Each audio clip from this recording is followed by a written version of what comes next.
Bienvenidos a esta nueva emisión del Boletín Novedades Laborales y Seguridad Social de hoy, martes 23 de junio del año 2020.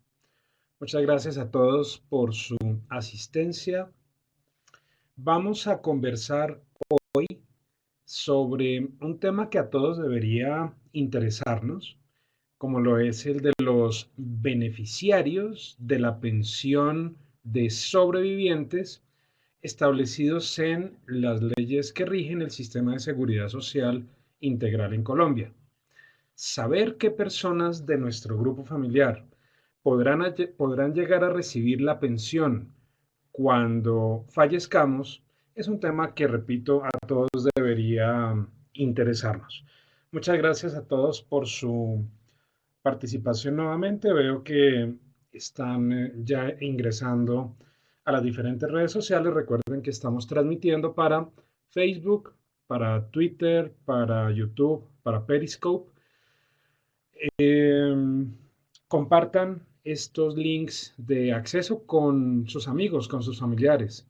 Son temas que pueden resultar de interés para varios de ellos. Vamos entonces a comenzar con nuestro tema. Recuerden que información adicional sobre todos estos asuntos la pueden conseguir a través de cualquiera de los medios que están escritos en la pantalla, la página web germanplazas.com. Está el acceso a cualquiera de las otras redes sociales. Está Facebook, YouTube, Instagram también, LinkedIn, está Twitter, está Periscope, está también la red de Vimeo. Y también está la plataforma mipracticalaboral.com. Recuerden que allí pueden encontrar preguntas y respuestas sobre todos estos temas, información actualizada, noticias, videoconferencias sobre temas de seguridad social, seguridad y salud en el trabajo, entre otros muchos temas. Comencemos entonces por decir, en relación con el tema que vamos a tratar hoy, que son básicamente cuatro los grandes grupos que pueden llegar a ser beneficiarios de la pensión de sobrevivientes, y estos beneficiarios que vamos a comenzar a mencionar de aquí en adelante son los mismos. No importa que la pensión tenga origen en un accidente de trabajo o en una enfermedad laboral, o tenga origen en un evento común. Como norma general, los beneficiarios de la pensión de sobrevivientes que está a cargo de la ARL son los mismos beneficiarios de la pensión que estará a cargo de la entidad de pensiones, entiéndase fondo privado o colpensiones. ¿Cuáles son esos cuatro grandes grupos? Por una parte está el cónyuge o compañero o compañera permanente del fallecido. Ellos, cónyuge o compañero o compañera permanente, son los primeros llamados a ser beneficiarios de esa pensión de sobrevivientes. Si además del cónyuge o compañero o compañera permanente hay hijos, los hijos también pueden ser beneficiarios de esa pensión de sobrevivientes, siempre y cuando sea el hijo menor de 18 años o hasta los 25 años si estudia, o de por vida si es inválido. Si solamente hay cónyuge o compañero, el 100% de la pensión queda en ese primer grupo. Pero si no hay cónyuge ni compañero, sino que solamente hay hijos, entonces el 100% de la pensión queda en esos hijos. Si hay cónyuge e hijos, la pensión se repartirá 50% para el cónyuge, 50% para los hijos.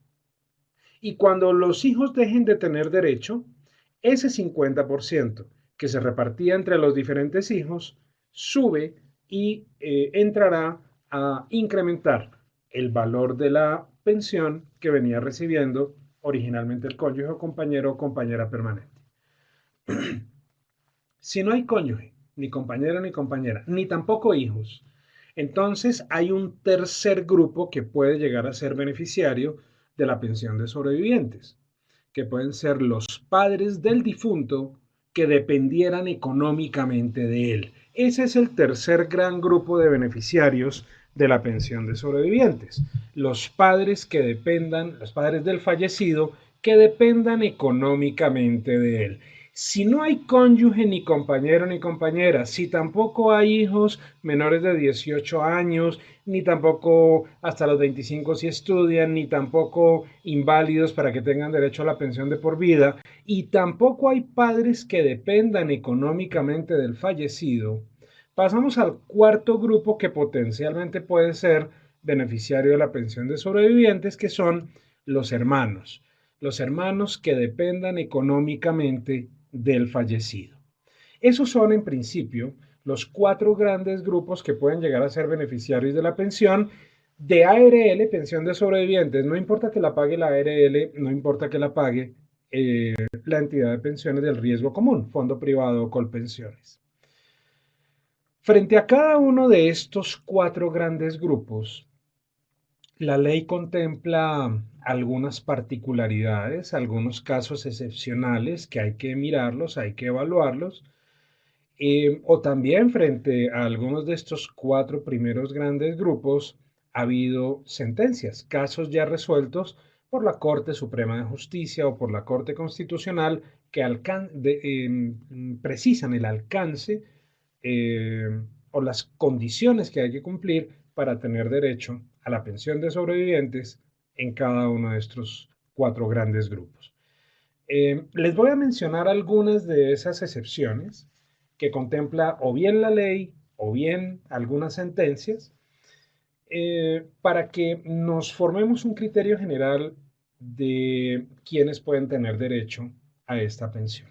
En algunos casos habrá que mirar el caso concreto, el caso específico, pero en general, cuando hablamos del primer grupo, cónyuge o compañero o compañera permanente, debemos decir allí que hay unos cónyuges o compañeros que pueden tener derecho a la pensión de por vida.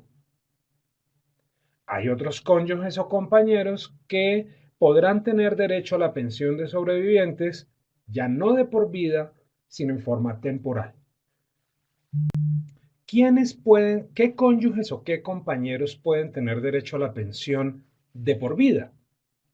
Pueden tener derecho a esa pensión de por vida el cónyuge o compañero o compañera permanente del trabajador fallecido, por ejemplo, si el cónyuge tenía 30 o más años de edad al momento del fallecimiento. Por ejemplo, eso dice la ley. Pero dice la ley, por ejemplo, que si el cónyuge o compañero o compañera permanente eran menores de 30 años de edad, en ese caso la pensión será temporal. Temporal significa hasta por 20 años. Y durante los 20 años que se reconozca esa pensión de sobrevivientes a ese cónyuge se le descontará de su mesada pensional, además del aporte a salud, también un aporte para el sistema de pensiones, porque lo que busca la norma es que cuando la pensión se reconozca en forma temporal, a los 20 años, cuando se retire esa pensión, ese cónyuge haya cotizado suficientes semanas al sistema de pensiones para obtener en ese momento su propia pensión por vejez. Entonces, cónyuges mayores de 30 en principio será vitalicia la pensión, cónyuges menores de 30 en principio será temporal. Ahora, si el cónyuge es menor de 30 años de edad, que ya vimos, tendría derecho a una pensión temporal, pero ese cónyuge menor de 30 alcanzó a procrear hijos con el difunto, esa pensión deja de ser temporal y se convierte en vitalicia.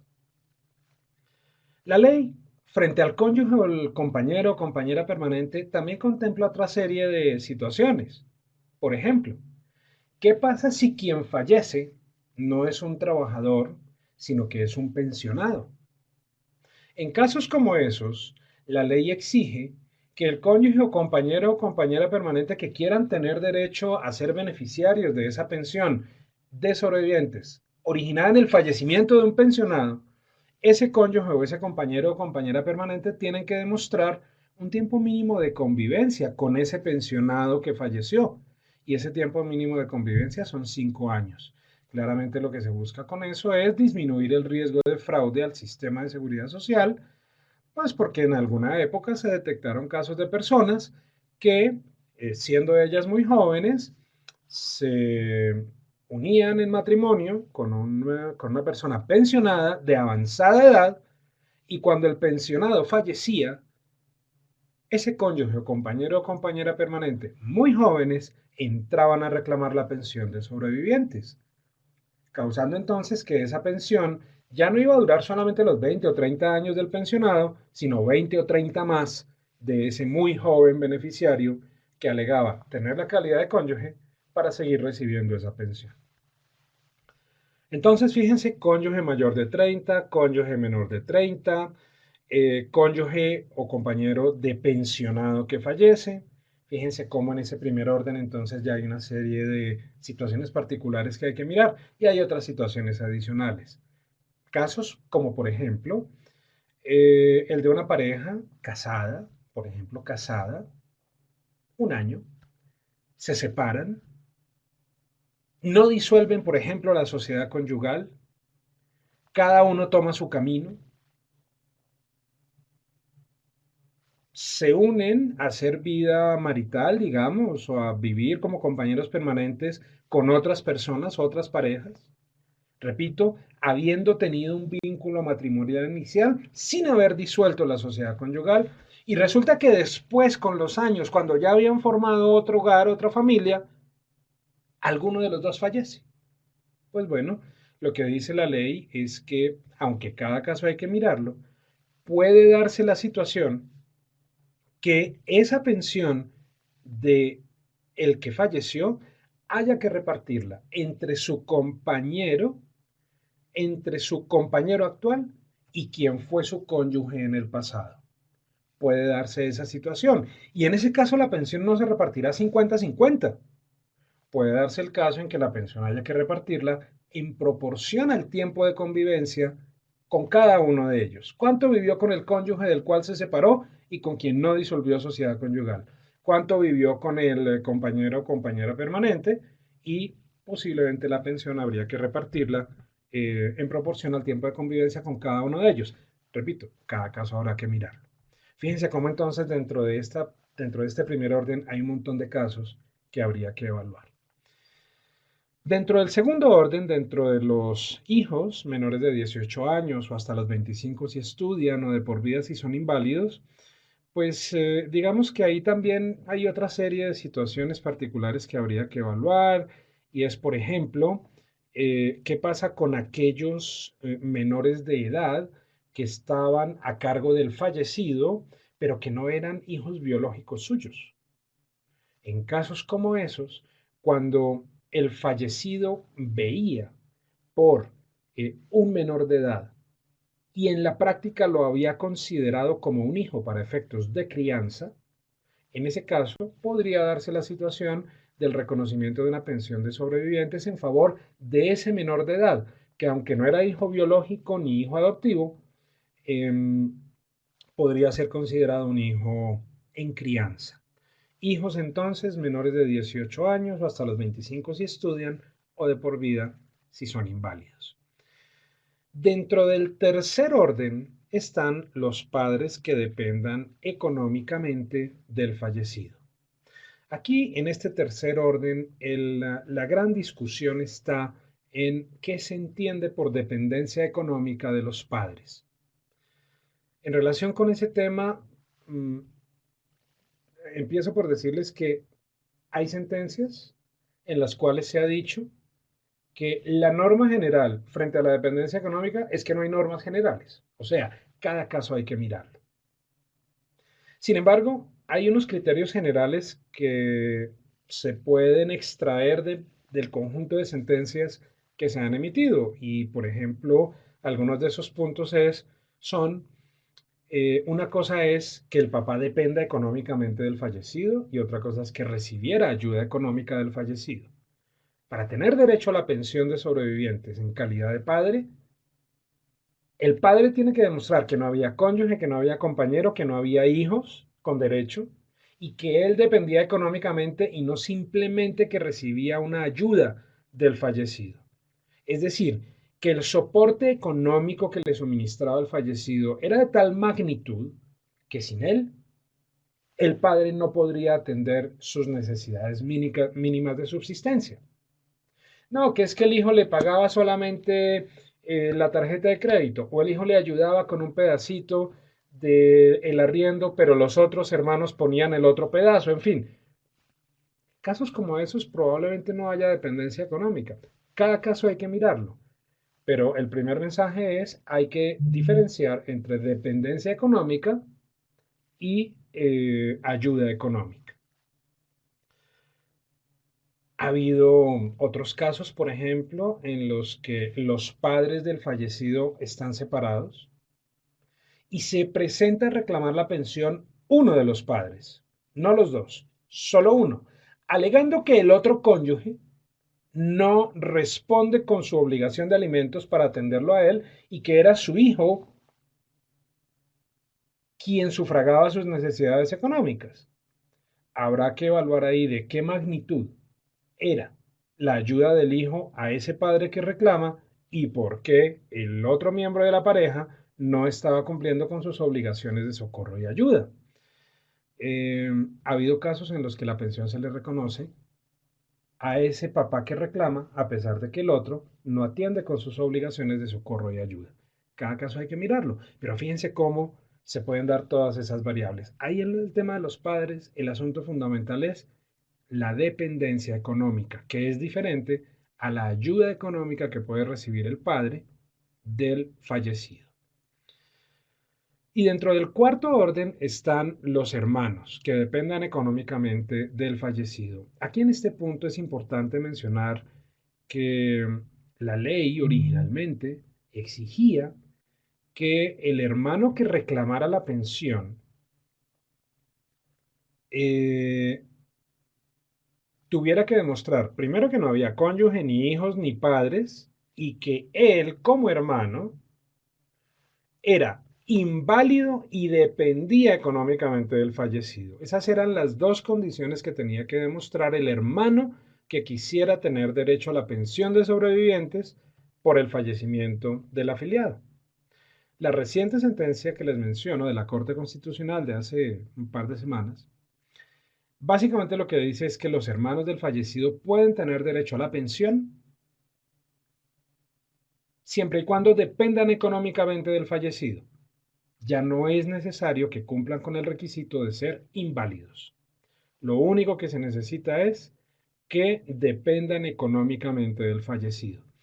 Y entre los argumentos que plantea la Corte Constitucional para llegar a esa conclusión es que pues tiene sentido que el hermano inválido tenga derecho a la pensión del hermano fallecido, porque por su invalidez no puede procurarse sus propios medios para subsistir, pero que también tiene mucho sentido concederle la pensión al hermano menor que no es inválido porque el solo hecho de la minoría de edad hace que dependa económicamente del hermano fallecido, sobre todo cuando no hay padres mmm, que vieran por él.